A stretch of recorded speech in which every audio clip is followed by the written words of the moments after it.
Bonjour chers résidents de Catassa, bienvenue à notre première capsule. Aujourd'hui, nous allons apprendre à cultiver plantes bleuets et plantes fraises en jardinière. Donc, il y a différentes variétés de plantes bleuets.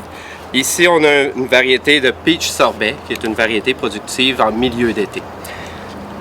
La plupart des gens pensent que nous devons cultiver des plantes bleuets en pleine terre, mais il y a possibilité de cultiver en pot. La première chose à retenir, plutôt d'être en terre, c'est qu'il faut être capable de les arroser à tous les jours.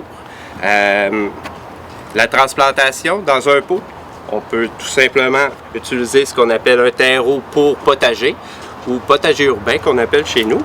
Puis, simplement sortir le plant délicatement de son pot et venir le déposer. De cette façon, on peut voir la hauteur nécessaire pour mettre la terre dans le fond du pot. Une fois que c'est fait, on fait juste le mettre de côté, on le retire, on le met de côté. On prend un peu de terre.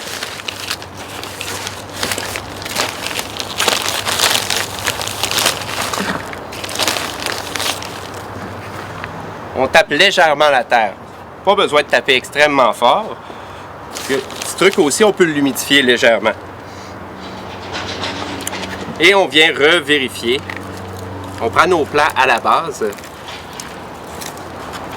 et on vient revérifier la hauteur. On essaie d'avoir une hauteur d'environ 1 pouce, soit 2,5 cm entre le début de la terre et la hauteur finale du pot. Ensuite de ça, simplement renchausser tout le tour avec la terre, en tapant légèrement tout le tour. Après quelques temps, il se peut que la terre autour, étant donné qu'elle ne se sera pas placée et qu'il peut y avoir eu des vides d'air, que vous ayez à rajouter un petit peu de terre. Donc, juste vous assurer que de garder votre restant de terre.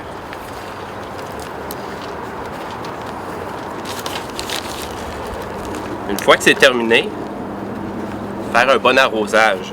Ça va aider aussi à placer la terre, qu'on dit, autour du pot, puis essayer de supprimer les vides d'air qu'il peut y avoir.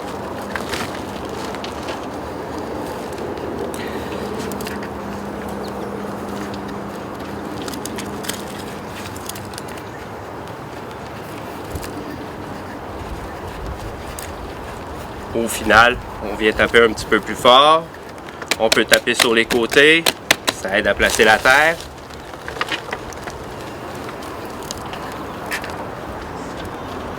Aussi simple que ça. On en profite pour enlever les petites mauvaises herbes qu'il peut y avoir. C'est normal. Et on a un beau plant de bleuets pour cultiver sur notre balcon. Il y a différents types de plants de bleuets, comme je disais tout à l'heure. Puis, il existe aussi les plus gros plants de bleuets, comme ceux-là ici, que nous avons 3 plants dans le même. Donc, ça nous permet d'avoir des récoltes à différentes périodes de la saison.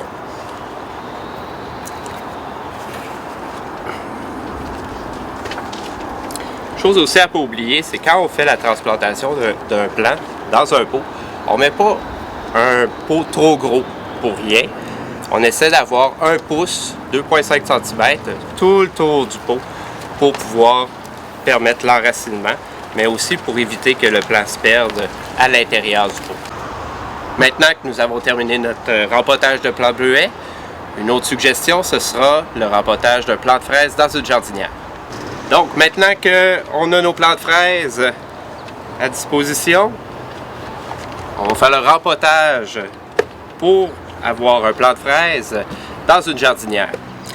Aujourd'hui, on va faire le rempotage à partir d'un plant de fraises avec une certaine maturité, mais il y a possibilité aussi de le faire avec des plus jeunes plants. On pourrait même les partir plus tôt en saison, que ce soit à l'intérieur et les sortir à l'extérieur sur notre balcon. Donc, comme tout à l'heure, on peut sortir notre plant de fraises et venir vérifier la hauteur nécessaire pour mettre la terre au fond pour avoir la bonne hauteur. Toujours avec notre collet de 1,5 pouce. Notre fameux terreau, qui est le même. Pourquoi on prend ce terreau-là? C'est un terreau qui va permettre bonne absorption d'eau, mais en même temps favoriser le séchage. Il y a aussi une bonne matière organique, donc on n'a pas besoin d'ajouter dans la terre du compost ou de la mousse de sphagne comme il se faisait jadis. On peut tout simplement prendre le terreau qui est déjà prêt à l'emploi.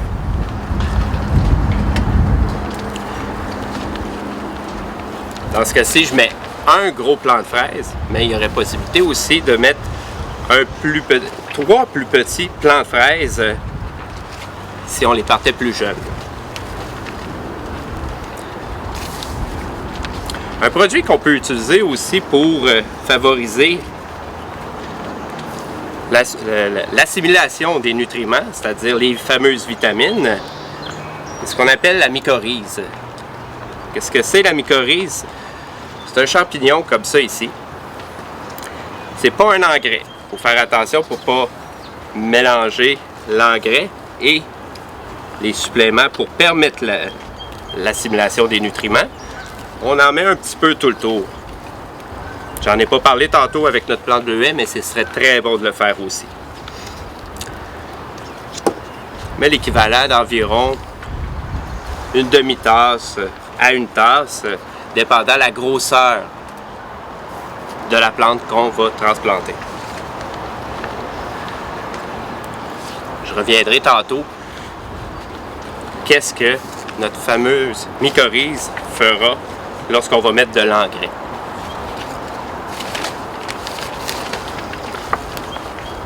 En ce moment, on est en train de transplanter dans une jardinière qu'on pourra suspendre.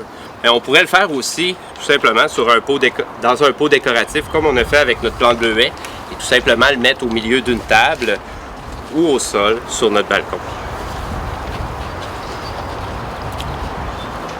Toujours taper légèrement, on peut cogner sur notre pot pour essayer d'enlever les vides d'air.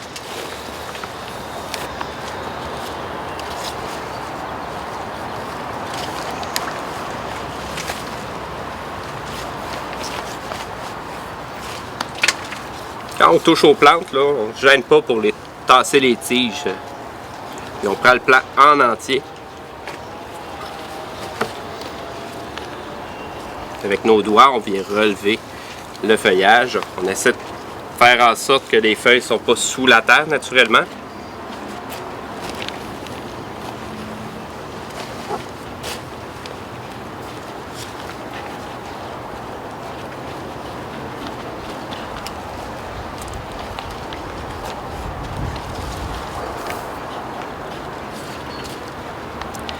Et voilà, un beau plant de fraises. Tout ce qu'il nous reste à faire, c'est ensuite venir installer notre crochet pour pouvoir la suspendre.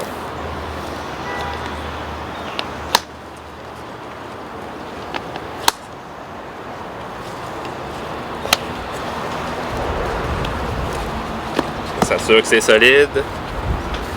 Et voilà. Maintenant que nous avons terminé le rempotage de notre jardinière de fraises, ou éventuellement peut-être un pot de fraises que nous pourrons mettre sur nos balcons, je veux juste pas qu'on oublie que la fertilisation de nos différents plants est très nécessaire pour amener de la nourriture à nos plantes. Notre produit, la mycorhize, va aider aussi l'assimilation justement de ces engrais-là. Donc c'est terminé pour aujourd'hui. On se revoit pour une prochaine capsule sous peu. Et pendant ce temps-là, amusez-vous bien. Au revoir.